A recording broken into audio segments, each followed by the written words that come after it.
depuis ce matin, on entend beaucoup parler d'intelligence artificielle, de calcul, d'algorithmes. On a parlé de promesses, on a parlé de désillusions, de dangers, de panique, etc. Et la question qui se pose derrière toutes ces questions sur l'objet en lui-même, c'est dans quel écosystème, dans quel environnement ces intelligences artificielles s'insèrent. C'est-à-dire, elles s'insèrent dans une certaine économie de l'attention, dans un certain rythme qui nous lie à nos objets techniques. Et il se trouve que le PDG de OpenAI, qui est du coup, il s'appelle Sam Altman, il est très très prolixe sur Twitter, il annonce en gros des révolutions toutes les 2 semaines. Et il y a 2 semaines, il a tweeté une phrase donc, sur laquelle on va revenir ensuite.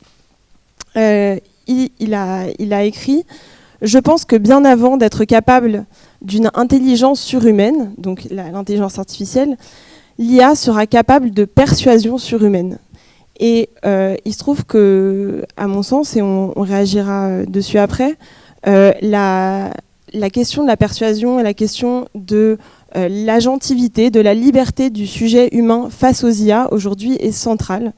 Et pour discuter de ces questions, on va aborder ces sujets avec Mehdi Kamassi et Célia Zolinski.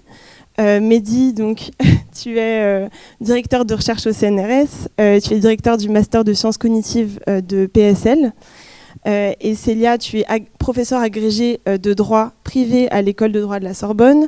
Tu co-diriges le département de recherche en droit de l'immatériel à la Sorbonne et tu es aussi membre du comité national pilote d'éthique et numérique.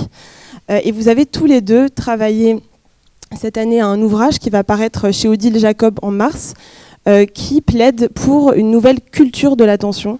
Et vous êtes donc spécialistes chacun dans votre domaine, mais de manière transdisciplinaire, vous m'avez dit, de cette question de savoir comment l'IA va nous affecter, va affecter notre rapport au monde à travers la question de l'attention. Donc déjà, je voulais vous demander de réagir chacun à cette phrase de Sam Altman qui est assez étonnante, de dire finalement l'IA, c'est pas tant l'intelligence, c'est peut-être la persuasion. Je vais peut-être, bonjour à tous et à tous, c'est vraiment un plaisir d'être là aujourd'hui au cœur de ces rencontres pour penser finalement ce qu'est devenu Petite Poucette et comment finalement accompagner cette réflexion qui doit être transdisciplinaire, on le disait à l'instant, autour particulièrement de l'économie de l'attention et plus généralement de l'intelligence artificielle. Comme j'entends la phrase de Sam Altman comme finalement une interpellation qu'on entend beaucoup dans les discussions aujourd'hui autour de l'IA générative, qui est le grand sujet du moment, comme un point d'alerte sur la multiplication de ces deepfakes, de ces faux contenus qui vont être potentiellement générés par ces systèmes d'intelligence artificielle, alors non pas de façon magique et de façon intentionnelle par un système algorithmique, mais bien sûr porté par certains modèles et potentiellement certaines intentions, avec une problématique qui est majeure de ce que l'on va avoir un grand nombre d'élections dans des États démocratiques dans les mois qui viennent. Et donc on a une préoccupation politique majeure autour de cette orientation du débat public avec cette génération potentielle d'un grand nombre de contenus faux à des fins volontaires de désinformation. Donc ça, c'est une préoccupation politique majeure qui semble être certainement au cœur de cette annonce de Sam Altman et qu'on retrouve d'ailleurs, on l'a vu dans les différentes interventions au niveau international il y a quelques jours dans le discours d'hommes politiques et de femmes politiques au travers le monde.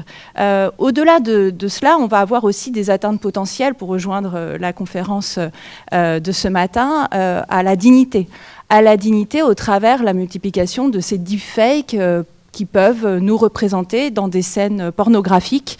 Alors peut-être qu'en tant qu'adulte, cela pourra être moins compliqué que penser à ces adolescents qui vont se retrouver, même si c'est estampillé faux, affichés dans une situation extrêmement attentatoire à la dignité de la personne humaine en général et à la dignité propre de chacun. Au-delà, dans ces thématiques de persuasion, il me semble qu'aussi on peut interpréter la phrase de Sam Altman en envisageant là finalement toute la possibilité de persuasion qui peut être celle, tout simplement, des algorithmes qu'on utilise tous les jours, les algorithmes de recommandation, qui sont des systèmes algorithmiques d'intelligence artificielle, qui viennent potentiellement orienter, manipuler notre attention à des fins de porter, ici encore, un modèle d'affaires au travers un modèle technique pour orienter finalement notre attention sur tel ou tel contenu. Alors il y a tout le débat, on ne va peut-être pas y revenir aujourd'hui autour de la bulle de filtre, etc.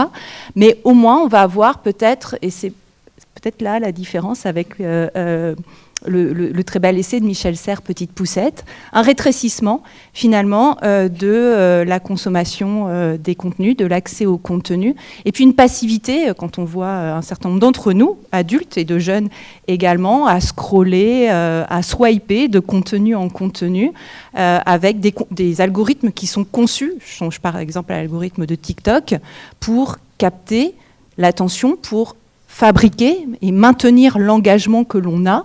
Alors peut-être pas vous sur TikTok, mais peut-être sur Instagram ou d'autres fils d'actualité.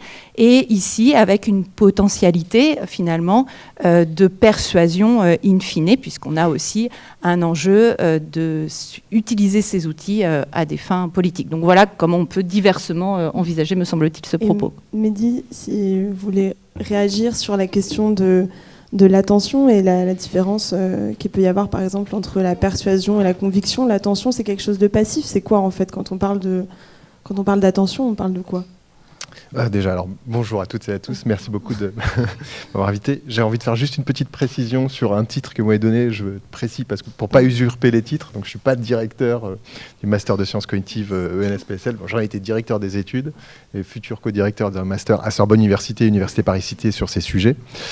Donc oui, et j'ai envie d'une précision aussi. Donc on parle d'IA à ces journées, on va en reparler pour dire aussi, il y a plein de choses dont on doit être attentif et faire attention. Et en même temps, c'est pas intrinsèque aux algorithmes d'IA d'être uniquement utilisés pour nous persuader. Il y a plein de belles utilisations. Enfin, ça peut être un potentiel de nous éclairer sur le monde, nous aider à mieux comprendre le monde pour que nous, humains, prenions des décisions plus éclairées. Donc avec nos réflexions, il s'agit aussi d'orienter vers ça.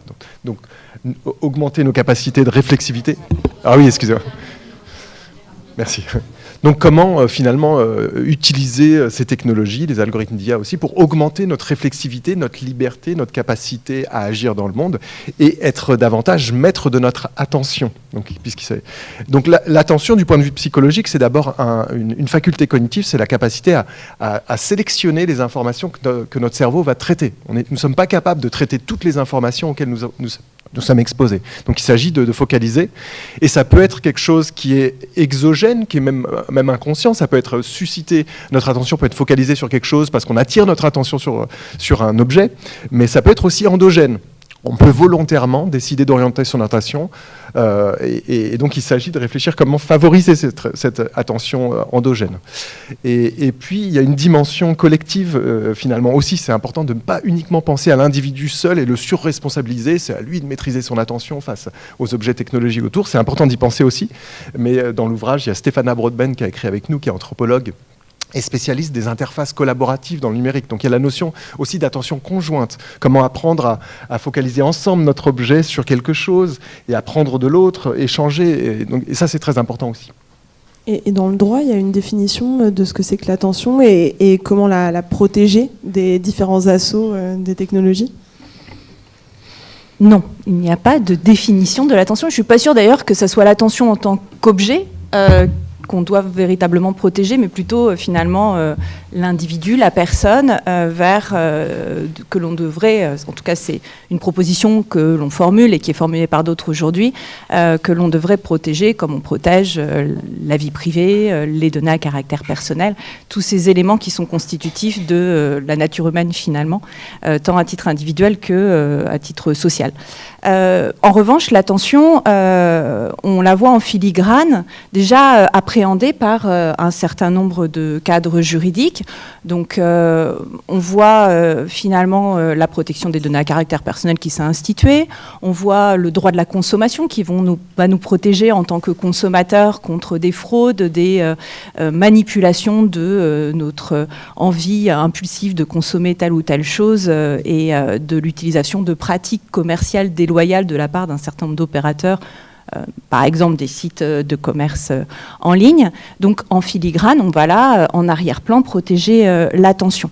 Notre proposition, ça va être de directement, finalement, adresser ce qu'on considère rester encore dans l'angle mort du législateur, adresser directement l'ensemble des éléments qui viennent manipuler notre attention et également mettre en pouvoir d'agir l'utilisateur, le mettre en position de réflexivité, on pourra en rediscuter, pour réfléchir finalement à agir diversement avec ce qu'on pourrait appeler l'interface technique ou la contrainte technique. Donc c'est véritablement aller faire un pas de plus pour aller organiser notre rapport attentionnel avec différentes propositions qu'on veut concevoir à 360 degrés. Et l'idée, comme le disait Mehdi, c'est de ne pas surresponsabiliser l'individu en finalement stigmatisant chacun. Finalement, c'est de notre responsabilité si le soir on va dormir tardivement parce qu'on s'est perdu sur notre fil d'actualité.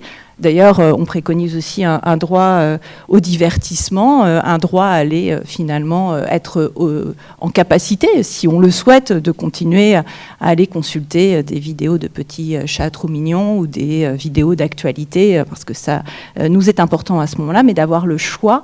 Et ce choix, il est commandé aussi par non pas uniquement la responsabilité, non pas au sens juridique, de l'utilisateur, mais aussi par des obligations que l'on entend promouvoir à l'égard de tous ceux qui fabriquent et qui développent ces outils numériques et ces services numériques. Et comme quoi, par exemple, dans votre livre, vous parlez des dark patterns, c'est quoi exactement ? Alors, il y a dans les discussions autour de ces mécaniques de...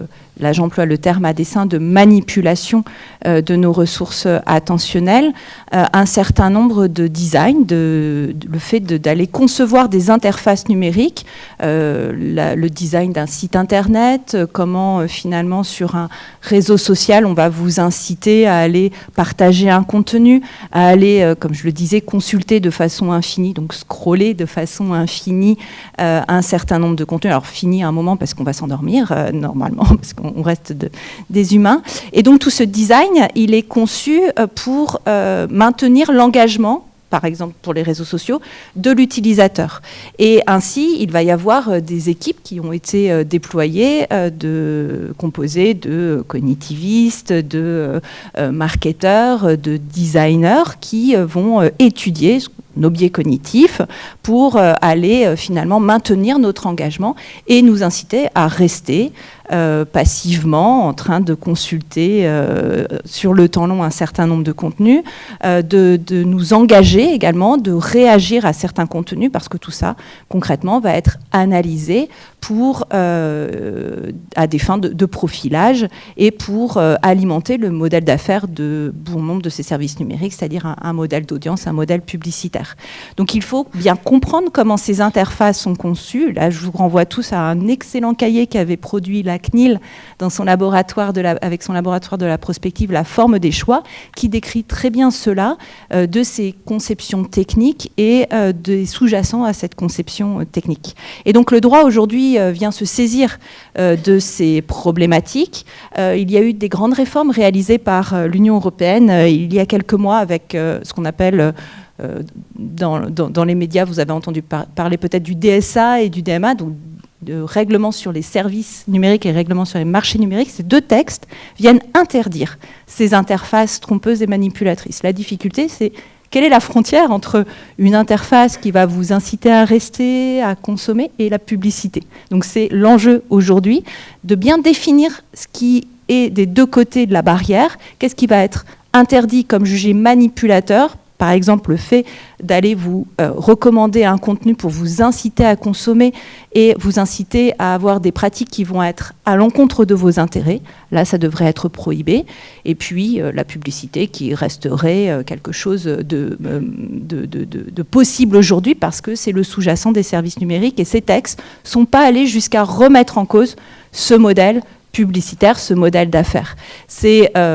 D'autres propositions sont à l'œuvre. Il y a notamment Shoshana Zuboff qui préconise un reset, de bannir finalement un certain nombre de modèles d'affaires. Les textes européens ne vont pas jusque-là aujourd'hui, mais ils enjoignent désormais les grands services numériques, les très grands services numériques, à réaliser des analyses de risque, qu'ils regardent en interne si, au regard de la liberté, des libertés fondamentales, du bien-être, de la protection des enfants, du débat public, du débat civique, si ces interfaces numériques, si ces algorithmes de recommandation, si ce modèle publicitaire vient produire des effets délétères. Et dans ce cas, ils seront enjoints d'adopter des mesures qu'on dit de remédiation des risques.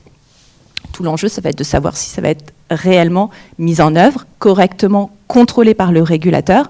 Donc là, on a autant d'espoir que de crainte vis-à-vis de ces textes. On continue à pousser, avec notamment cet ouvrage et d'autres actions, d'aller plus loin et de véritablement consacrer, on y reviendra, des droits en faveur aussi de l'utilisateur et pas uniquement des obligations à l'égard des services numériques. Oui, c'est ça, c'est que de manière assez schématique, quand on parle IA ou numérique et législation, moi j'ai en tête les fameuses conditions générales d'utilisation qu'on doit accepter ou bien les cookies qu'on doit accepter.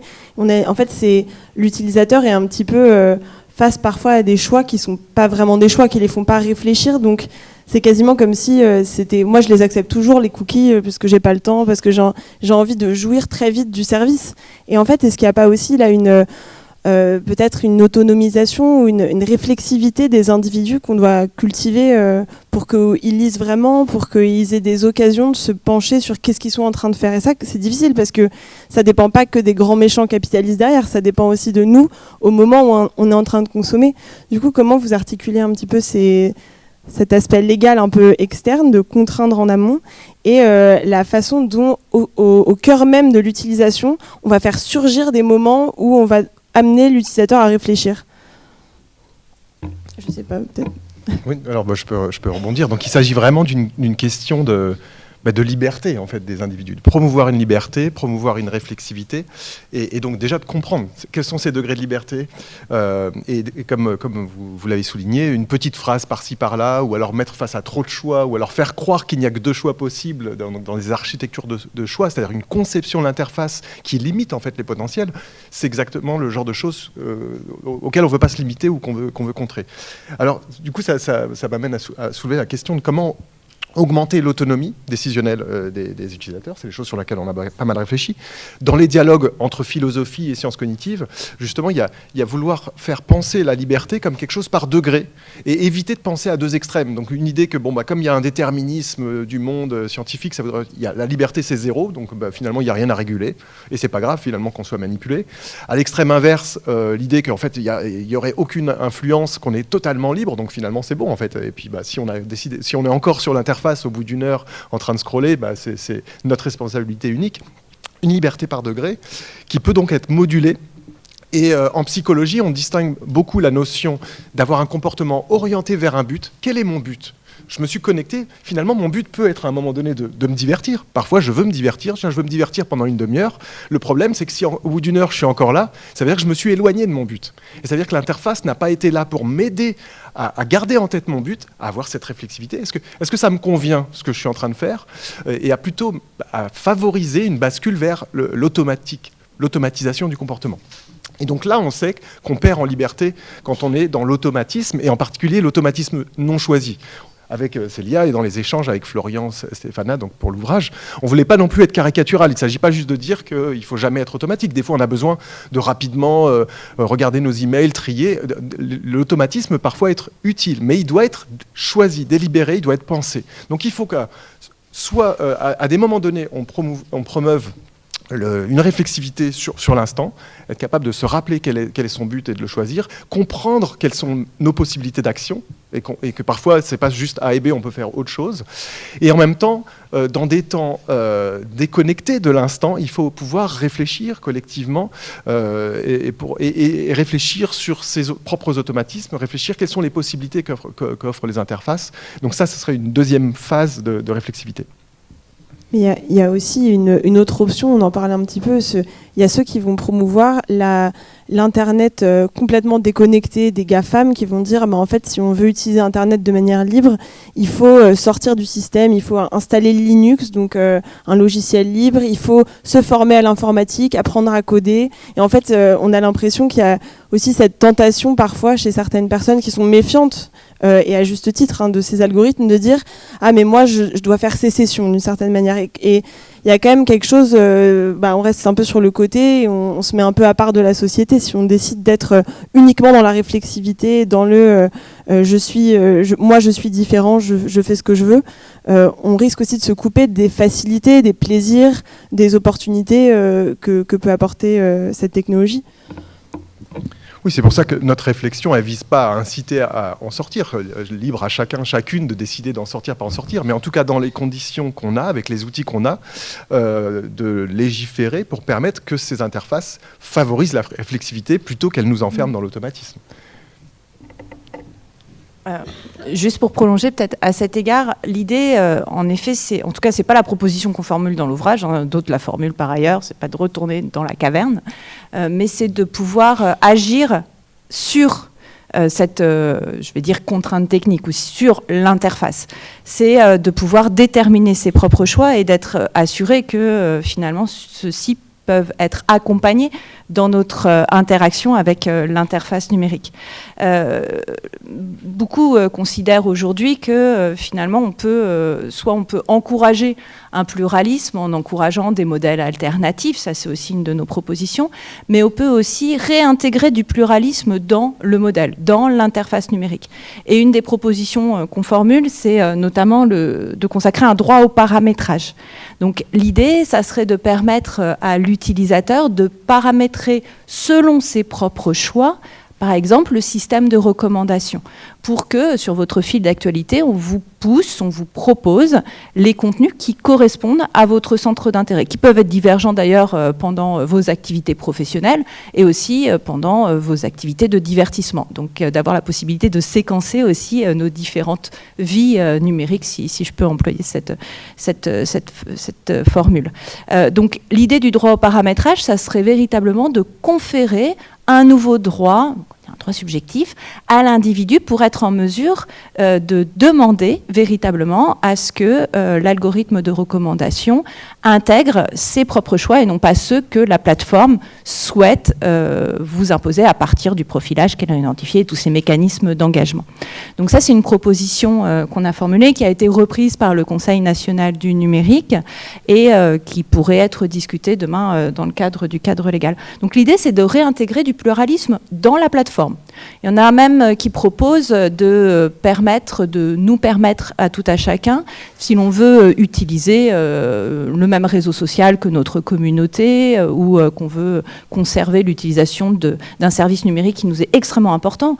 Les moteurs de recherche, les places de marché sont dans notre quotidien aujourd'hui des éléments essentiels, du moins pour beaucoup d'entre nous, de pouvoir choisir d'implémenter d'autres algorithmes de recommandation, par exemple qui préserveraient mieux nos données à caractère personnel ou les intérêts que l'on a souhaité porter. Donc je vous recommande notamment les travaux réalisés par Marc Fadoul qui, avec ses équipes, pousse ces mécaniques alternatives à l'intérieur d'une même plateforme. Donc pas besoin de retourner dans la caverne, finalement c'était la plateforme qui nous offrirait le choix de déterminer l'outil technique conformément à nos intérêts. Au sens de la réglementation, ce n'a pas été finalement retenu dans le cadre du DSA. Il y avait eu des propositions portées par le Parlement européen, mais on peut imaginer que finalement demain, à force de voir développer ces outils techniques et un intérêt porté par la société civile, on puisse progresser en ce sens. L'idée, ça sera de ne pas être finalement contraint par une forme de flemme, je vais le dire comme le font mes adolescents, et de se dire finalement on a déjà un système qui est préinstallé, un système qui va m'auto-guider, et je ne vais pas prendre le temps de cette réflexivité, prendre le temps de paramétrer. Donc le droit au paramétrage, finalement, il servira à rien, puisque personne ne l'utiliserait réellement. C'est un peu comme le choix des cookies. généralement, on fait des sondages pour savoir combien de fois vous avez refusé tous les cookies ou paramétrer les cookies si vous les refusez, vous ne pouvez plus avoir accès au service. Ça, c'est légal. Alors, on le fait une fois, 2 fois, et puis quand on est très pressé par l'acquisition d'une tenue, d'un ouvrage ou autre, on s'empresse automatiquement d'accepter tous les cookies. Donc, l'objectif, c'est pas de proposer la consécration d'un nouveau droit et puis d'en faire une espèce de faux-nez. De se dire, voilà, pour se rassurer, finalement, on aurait conféré plus de liberté en théorie à l'utilisateur, en sachant fort bien que, de par la façon dont on va lui proposer d'exercer ce droit, il ne l'exercera jamais. Nous ne l'exercerons jamais. Donc l'objectif, c'est aussi de penser le design, l'efficience de ce droit.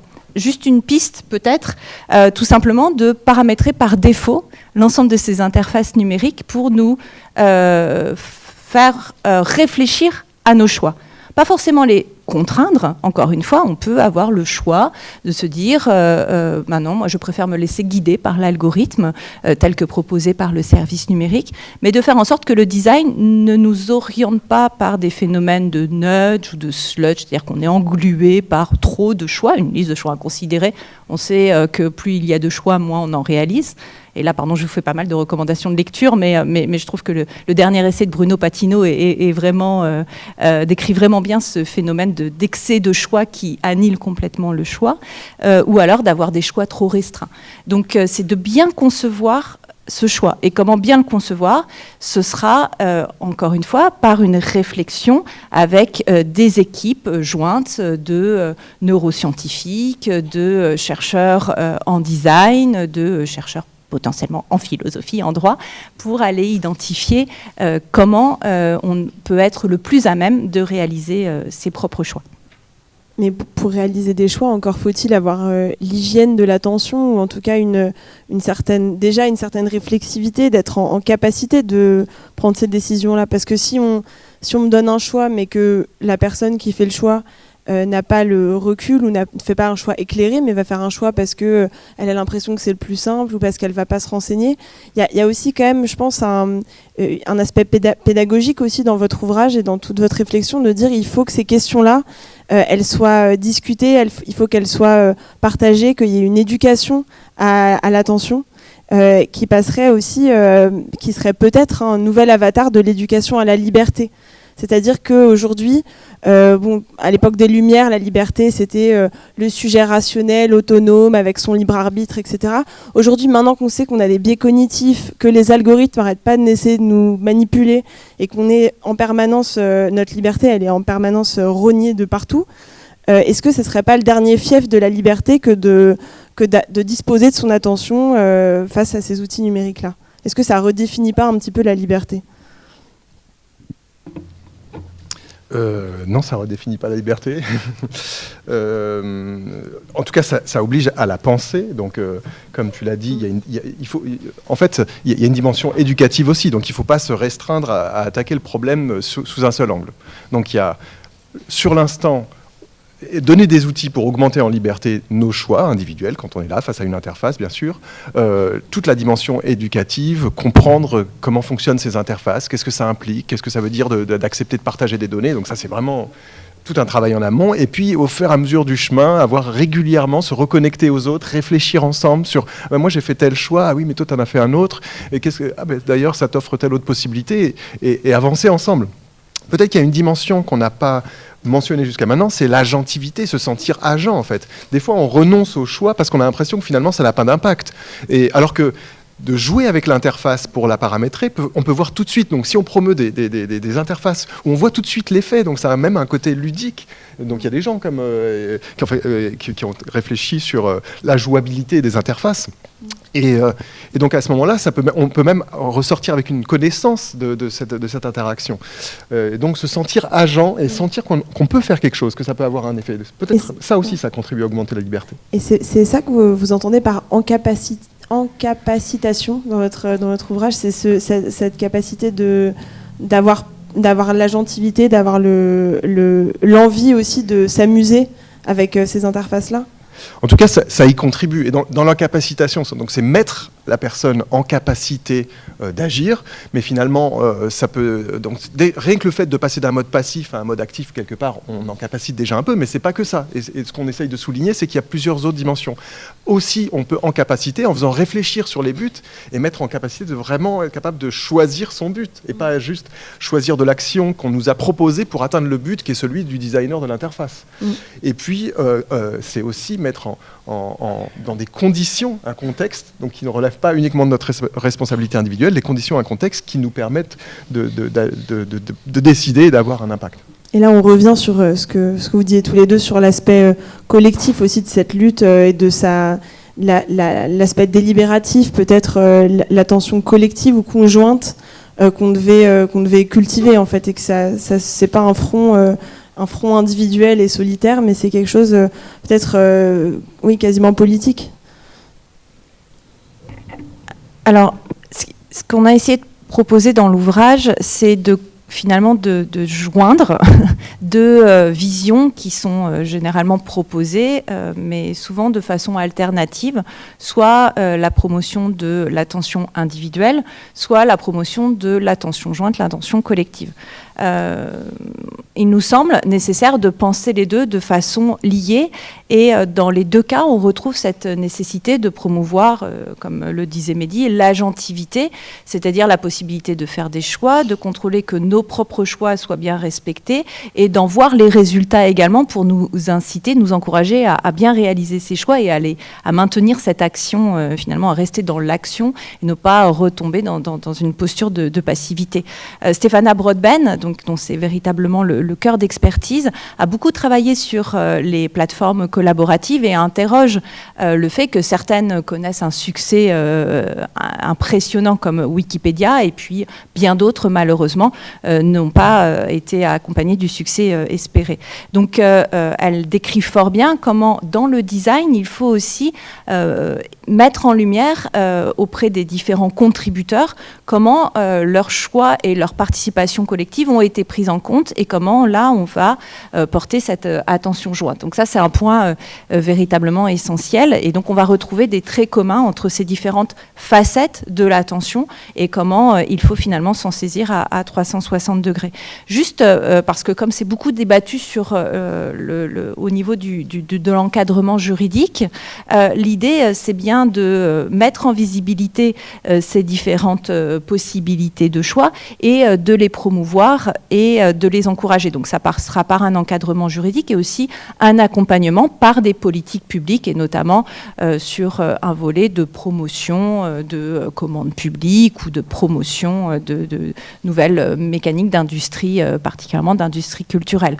Donc c'est véritablement cette approche à 360 degrés de cette question plurielle qui est notre attention, qu'on essaye de rappeler et puis de concrétiser par des propositions que l'on formule dans le cadre de notre réflexion. D'où l'aspect transdisciplinaire dont vous me parliez avant, c'est-à-dire la nécessité de faire dialoguer les disciplines et de ne pas rester chacun, les législateurs avec les législateurs, les anthropologues avec les anthropologues, etc. J'ai eu la possibilité dernièrement de prendre connaissance de l'ouvrage de Michel Serres sur le tiers instruit, et donc cette tierce instruction qu'il appelait déjà de ses voeux dans Petite Poussette, qu'on essaye de promouvoir au sein de mon université, qui est l'université Paris 1 Panthéon-Sorbonne, puisque la figure de Michel Serres est emblématique, bien sûr, et aussi parce que cette grosse université de sciences humaines et sociales entend aujourd'hui faire une certaine mue et permettre à l'ensemble de nos étudiants de sciences humaines et sociales d'enrichir aussi leur capacité à réfléchir l'outil numérique. Et réfléchir l'outil numérique, c'est typiquement ce qu'on fait lorsque l'on est enseignant-chercheur en droit. Ça nécessite aussi à comprendre finalement le fonctionnement de cet outil. Et je n'ai pas la capacité de le faire seule. Je n'ai plus le courage de reprendre des études d'ingénieur. Donc quoi de mieux que d'échanger avec des collègues dont c'est l'expertise. Et c'est en ça que ça nous a paru extrêmement important de nous associer pour mener cette réflexion qui a été été permise, et on voulait quand même le saluer par cette réunion autour de Daniel Handler, dans le cadre du projet TESACO. L'objectif, c'est véritablement, non pas finalement moi que j'explique l'encadrement juridique de ces interfaces de choix, que Mehdi explique le fonctionnement technique, que Stéphana s'occupe du design, ou que Florian Forestier, avec qui on collabore et qui reviendra sur ces questions un peu plus tard dans la journée, je crois, nous enseigne aussi les sujets de discussion philosophique. Mais c'est véritablement de s'associer, de croiser, de dialoguer. Et c'est peut-être ça aussi une formulation de la tierce instruction. Ça serait fort de notre socle disciplinaire. L'idée, c'est pas de faire de l'interdisciplinarité molle et donc mauvaise finalement. C'est aussi d'enrichir nos regards, de dialoguer, de pas toujours être d'accord, mais de parvenir, non pas à un consensus mou, mais à des propositions communes. Bon, c'est peut-être ça qu'on pourrait appeler de la transdisciplinarité, je ne sais pas. En tout cas, ça a été le sens de notre démarche et un enrichissement, je pense, au moins mutuel, autour d'un objet qui nous semblait appeler ce regard multifacette qui est l'attention. Merci beaucoup. Je ne sais pas si Mehdi voulait ajouter quelque chose. Je pense qu'on va passer aux questions parce qu'il nous reste un petit quart d'heure. Je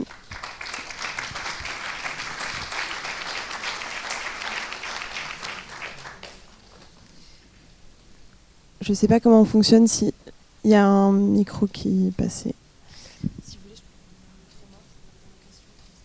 peux vous poser comme vous voulez.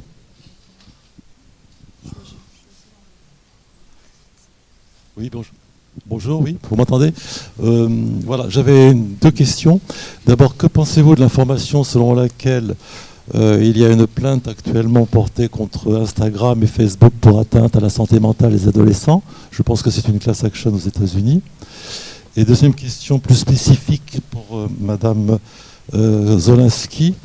Comment voyez-vous l'évolution du droit, d'abord de la création artistique et de l'évolution du droit artistique au vu des défis des nouvelles technologies numériques?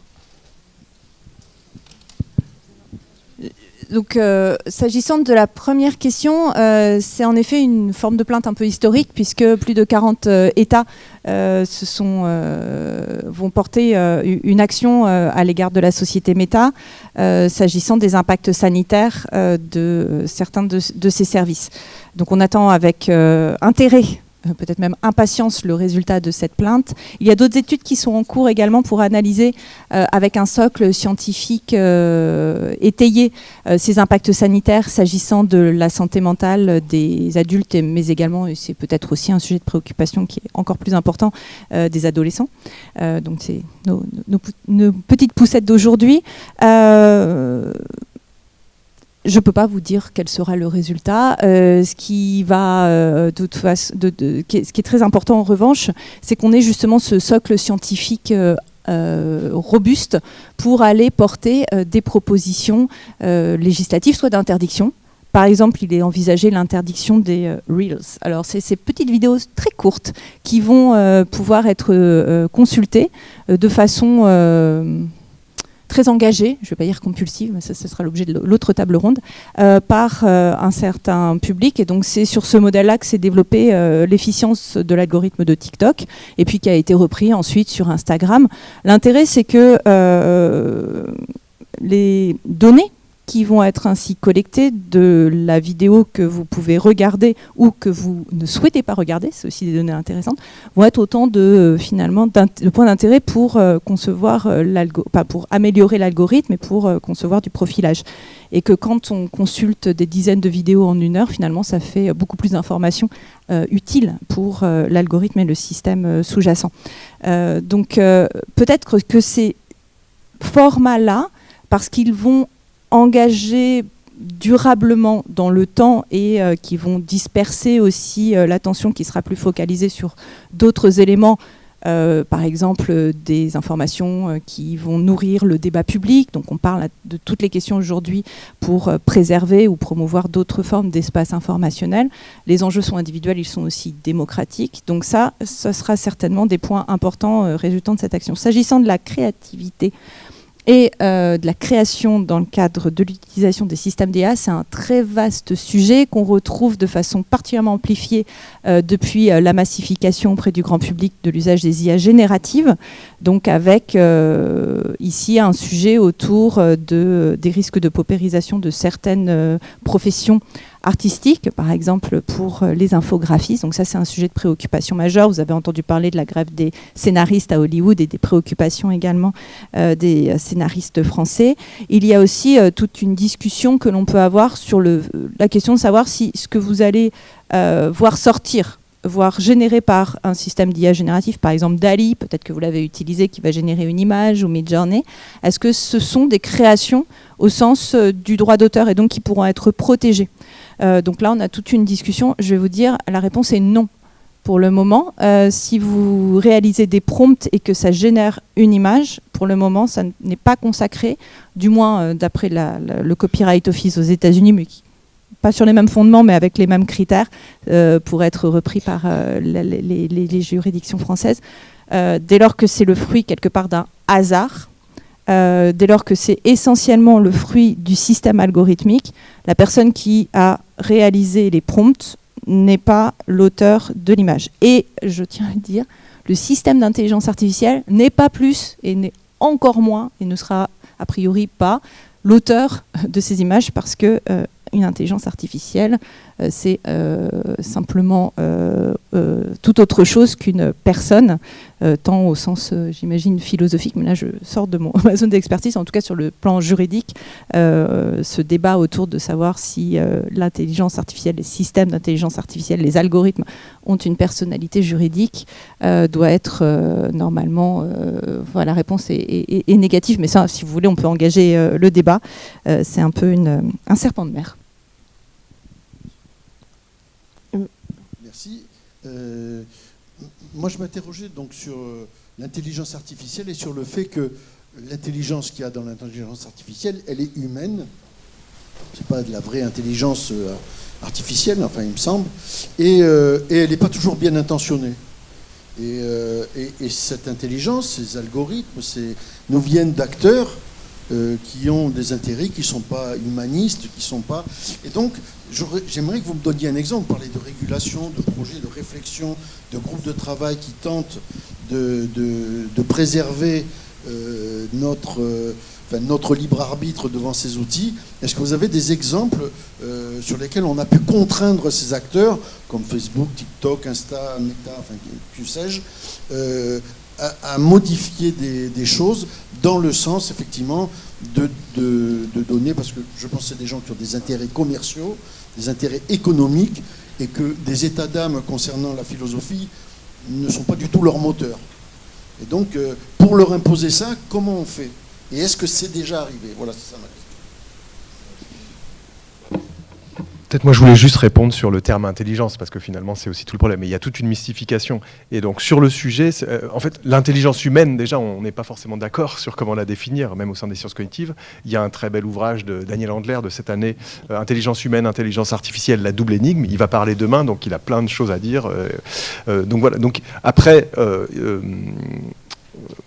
je ne sais plus ce que je voulais dire pour la suite. Oui, pour la partie régulation, comment les contraindre, des exemples, c'est peut-être plus toi, Célia, qui peut...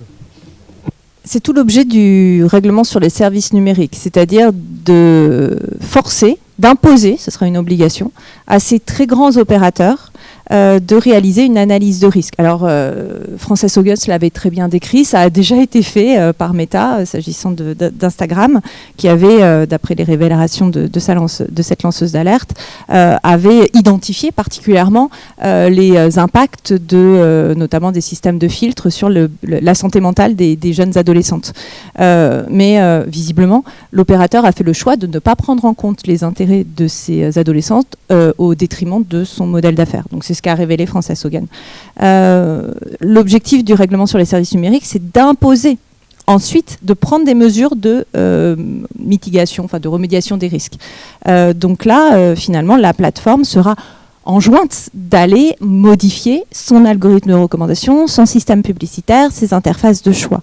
Et comme je disais tout à l'heure, tout va dépendre de, finalement, si cela va être suivi d'un contrôle, voire d'une sanction. parce qu'on sait très bien que sans sanction, finalement, ces plateformes, comme vous l'indiquiez, n'auront pas forcément intérêt à aller faire primer les intérêts de ces utilisateurs sur les siens.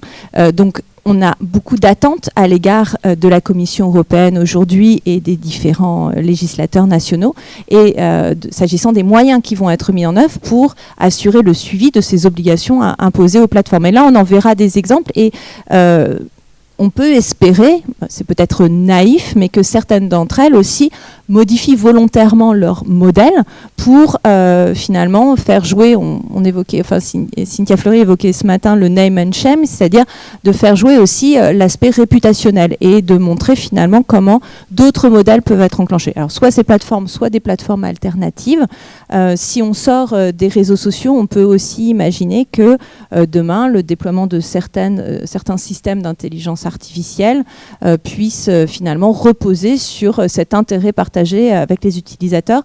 Mais là, c'est plutôt l'expertise de Mehdi qui développe des recherches pour voir comment développer des systèmes d'IA pour finalement mettre en avant et promouvoir les capacités des utilisateurs. Oui, peut-être juste un exemple là-dessus, parce qu'il y a des très belles recherches, et on peut utiliser des algorithmes d'IA, par exemple, pour, dans le cadre éducatif, identifier sur quel problème un enfant progresse le mieux ou a plus de difficultés, et puis ensuite lui proposer des contenus qui vont l'aider à progresser plus facilement. Donc il y a plein de choses qu'on peut promouvoir dans ce cadre-là, de façon positive aussi. Alors, on va juste prendre une dernière question. Celles et ceux qui auraient une autre question à poser, après, je vous invite à rejoindre nos conférenciers à l'Agora pour en discuter. Oui, bonjour. Voilà, c'est une double question. Je travaille dans le cinéma, et aujourd'hui, par exemple, sur tous les plateaux de cinéma, on impose à la figuration ou de second acteur d'aller dans des cabines, faire des photos sur fond vert, voyez, pour faire ce qu'on appelle de la photo et la reproduction, en fait, à la chaîne après de mass media, quoi. Pour le motion move, etc., avec tous les logiciels qui existent. C'est-à-dire qu'en fait, c'est replicable à l'infini, avec des mouvements, etc. C'est-à-dire que des gens qui vont être payés une journée sur un plateau, sans contrat, on va pouvoir utiliser leur image, leur motricité, tout ce qu'ils ont fait à l'infini, revendre des bases de données, etc. Et là, il n'y a aucune législation qui est en cours, etc. Il y a des choses incroyables qui se passent. Parce que les outils sont là. Donc la question que je me posais, est-ce qu'on ne pourrait pas, comme en médecine,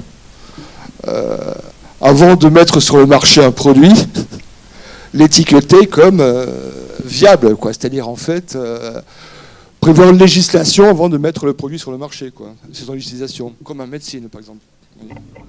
Vu la capacité de vitesse à laquelle les logiciels sont travaillés et mis sur le marché, quoi.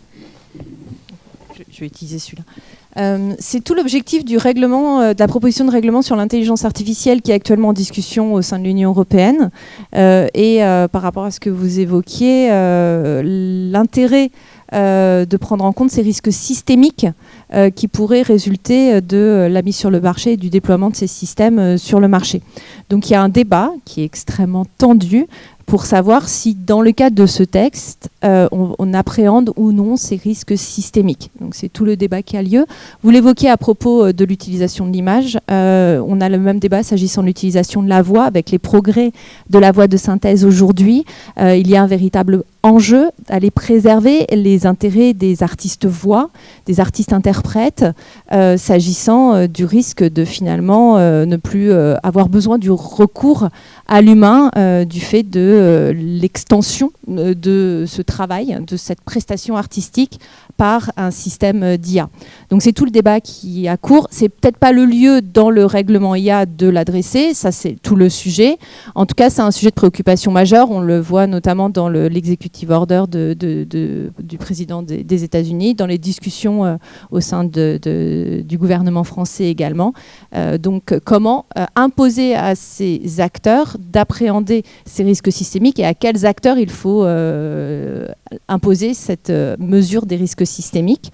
Est-ce que c'est pas aussi une réflexion collective que l'on doit avoir de finalement, alors là, je vais utiliser un terme que d'autres n'apprécient pas, mais d'acceptabilité, de la capacité d'accepter dans une société de recourir ou non à ces systèmes, indépendamment de la performance par rapport aux effets de bord que cela peut avoir. Voilà toutes les discussions en tout cas que ça peut entraîner, bien sûr. Je pense qu'on n'a pas trop le temps pour une dernière question. Mais on peut se retrouver à l'Agora. Donc c'est le Grand Barnum, souvent, juste en face de là où on mange. Où du coup, Mehdi et Célia pourront répondre à vos dernières questions. Merci beaucoup. Merci à vous.